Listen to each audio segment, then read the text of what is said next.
एक बार एक राजा शिकार के उद्देश्य से अपने काफिले के साथ किसी जंगल से गुजर रहा था। दूर दूर तक शिकार नजर नहीं आ रहा था। वे धीरे धीरे घनघोर जंगल में प्रवेश करते गए। अभी कुछ ही दूर गए थे कि उन्हें कुछ डाकुओं के छिपने की जगह दिखाई दी।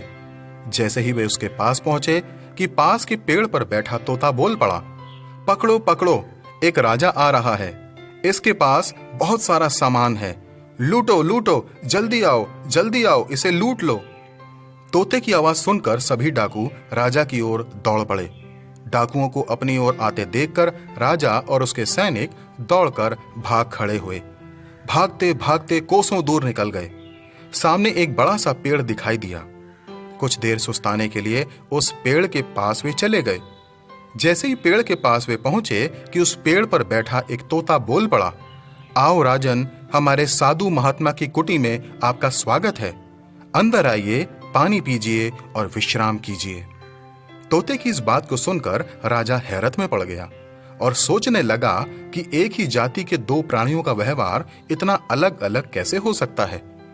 राजा को कुछ समझ में नहीं आ रहा था। वह तोते की बात मानकर अंदर साधु की कुटिया की ओर चला गया। साधु महात्मा को प्रणाम कर उनके समीप बैठ गया और अपनी सारी कहानी सुनाई और फिर धीरे से पूछा, ऋषिवर, इन दोनों तोतों के व्यवहार में आखिर इतना अंतर क्यों है? साधु महात्मा धैर्य से सारी बातें सुनते हैं और बोलते हैं, ये कुछ नहीं राजन, बस संगति का असर है। डाकुओं के साथ रहकर तोता भी डाकुओं की तरह व्यवहार करने लगा है और उनकी ही भाषा बोलने लगा है। अर्थात जो जिस वातावरण में रहता है वह वैसा ही बन जाता है। कहने का तात्पर्य यह है कि मूर्ख भी विद्वानों के साथ रहकर विद्वान बन जाता है और अगर विद्वान भी मूर्खों के संगत में रहता है तो उसके अंदर भी मूर्खता आ जाती है। दोस्तों, इसलिए हमें संगति सोच समझ कर करनी चाहिए।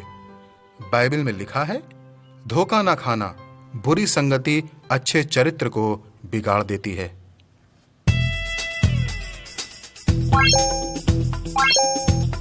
Thank you.